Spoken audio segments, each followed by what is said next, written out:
Trade show of the year. Well, Market for furniture and interior designers just barely wrapped up. It's the High Point Market, and it's held in North Carolina. It is the largest furnishings trade show in the world, and it's where new trends are launched and designers keep up on all of the latest looks. Designer Jennifer Chipman is here with a roundup of the hottest trends straight from the floor of the design show. This really sets the pace for design trends for what, a year out? Yeah, you know, I think even a couple years. And it's really fun right now because there's some new things. We're seeing a lot of new fun things. They're not just evolutions of trends we've seen in the past. Some of these trends are breakouts. Yeah, some of them are just different than we've seen. The first one I actually have never embraced myself in my own personal decorating style, but I can admire it in other people's. The water, the beach theme you say is going to be huge. This is a huge theme, and you're going to see this all over the place, in catalogs, in retail like stores. Seahorse and coral in that fabric Yeah, bag? everything water. So animals, vegetation, and just the colors of the water. I would get nervous sitting in that chair with the crab and the lobsters and the octopus. Now. Yes, you might get pinched. Yeah, all of that's really big with accessories, with upholstery, fabrics, paint, even furniture. You're starting to see a lot of beach furniture, outdoor furniture being used inside the home. Now, does that influence the color palettes people will be using as well? Yeah, The it softer does. blues and tans? All of those water blues are really big, and also even some of the more nautical colors like your navies and reds and yellows used together. We're seeing a lot of that as well too. Okay, the next trend I like, the whole big bright color. So what kind of bright colors are we seeing? Coral is supposed to be the new big hot thing. I love corals coral. and melons and even a corally red. Those are really they're really pushing those colors. Also bright purples, olive greens, and teals and turquoises are really fun new colors that you're seeing a lot of. And as you're saying these color choices, they're all very bright, all very bold, but designer is not shying away from pairing them together, as you can see with these fabric swatches. I mean, we have the corals, the pinks, and the teals all in one print. Yes, and you're going to see them a lot with neutrals, especially warm grays. A lot of people aren't really comfortable with having a sofa in a teal, so you're going to see like a warm putty gray upholstery with these colors as accents. This is so your trend. What's the brightest wall you've ever painted in your home or office? I've done purple multiple times. On the walls? And I want to do orange. Oh.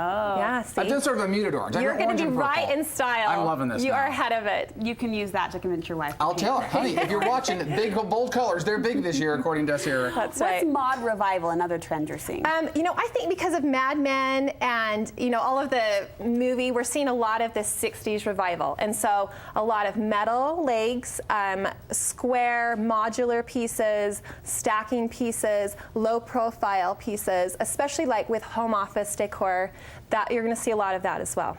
More structured Mm-hmm. in shape. And it looks so 50s and 60s-ish right there with some Yeah. of the cool stuff with that modern twist on it. So if you haven't decorated since the 50s, guess what? You're in style. You're back in.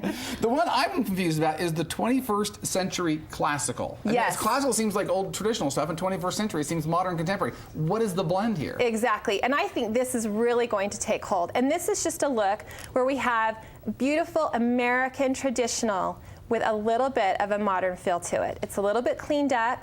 You might see some geometric inspiration a little bit here and there. The hardware might be more modern. It's just kind of, it feels safe because it's traditional, but yet it also feels fresh and new at the same time. And people right now are really looking for longevity in the purchases they make. And this, I think, is really going to take hold. And here, like you can see, we have some lamps in a very modern style, but the fabric and the color, those are traditional. We've got a gold and we have a paisley, and then the piece of furniture has you know, just the same thing. It's very traditional colors of wood and style with a little bit of a geometric pattern in the wood. I really appreciate the word safe that you use to describe this trend, because I think a lot of people, when they hear the word trend, they get scared. I'm going to invest how much in my home to keep it up to date? This is a long-term, I mean, it could be an investment. These are, and you should make investments with your furniture. You should buy the best quality that you can and think that you're going to have it for a long time. And I just think with the economic downturn, we're all really wanting to buy things we know we're going to love for a long time. So this is a trend you can't afford. Yeah. Okay, the next one is what I'm most excited about. It's called steampunk. I've been sort of following steampunk. So what exactly? Steampunk. Yeah, what's the definition of steampunk? I love this look, and it actually, I think, kind of started with cinema. It's a look of industrial vintage mechanics mixed with modern day pieces, or even sometimes a little bit of a Victorian romance can be mixed in too. And so you see, traditional pieces here again with just a lot of machinery or an industrial look to it. Does the clunky junk people are obsessed with these days fit into this trend? Yeah, and you're going to see it a lot with accessories. So it's starting to kind of make its way into furniture as well, but just like vintage replicas, like here we have, these are actually antiques, typewriter, an old camera, a sewing machine. You're going to see those being used as accessories in the home. This seems like it's a great blend for a man and woman who might have different opinions, because I like more the industrial kind of thing, and my wife likes more the, as you mentioned, like the romantic or the Victorian, and that sort of blends it together with it. It is a really fun look, and you can even go and do all the hardware in your home kind of funky and rustic looking, and then have your traditional fabrics with it. It mixes really well. You and all of the other designers talking a lot of texture these days. Texture's really big for 2011 and probably for the next couple of years.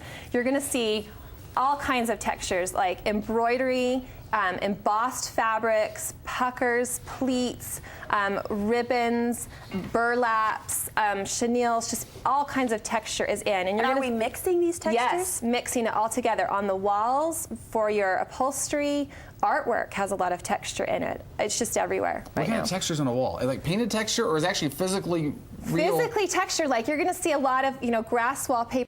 They've been around for a couple years, and just even textured paints, probably anything like that. Any texture. The more texture, the better right now. Okay, one last trend, tribal influence. What kind of tribal influence is this? Yeah, in the past we've seen a lot of kind of East Asia influence. Now we're seeing more of an American tribal influence.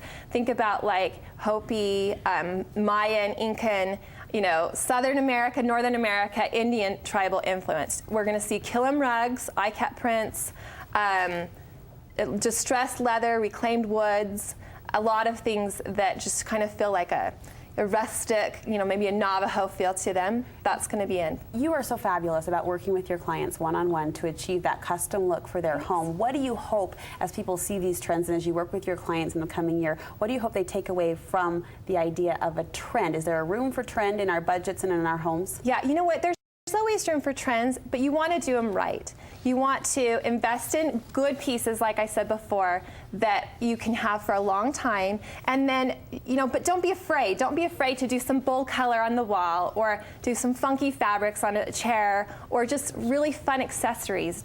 Don't let that scare you. But your big pieces, yes, you can be conservative. You can invest in those. Jennifer can help you find the courage That's to right. do it. And that's it, because you need a professional, because you don't want to make the mistakes when you're doing that stuff. You want to make sure you get the stuff right to start with. Yeah, right? yeah, absolutely. Give us your website so people my know where to website find is www.thequainthome.com. And I also have a Facebook page. You can go on there, and I try to keep updates for all kinds of new fun things I'm seeing and things I'm ordering, just whatever I feel like is just fun to share, I have on there as well. Okay, more ideas, of course, on our website. You can find out all sorts of great information there, and of course, we'll link you there from our website as well. Thanks so much for stopping in. Thanks so much for having me. Okay, here's one home accessory that you can make fit just about any trend. Coming up, the humble glass jar gets a makeover. One designer's creative belt embellishments. And a little later, how to wear the horizontal stripe. We clear up the myth, yes, I said myth, that stripes make you look fat. Our fashionista has the line on how to wear stripes. Still ahead on Studio 5.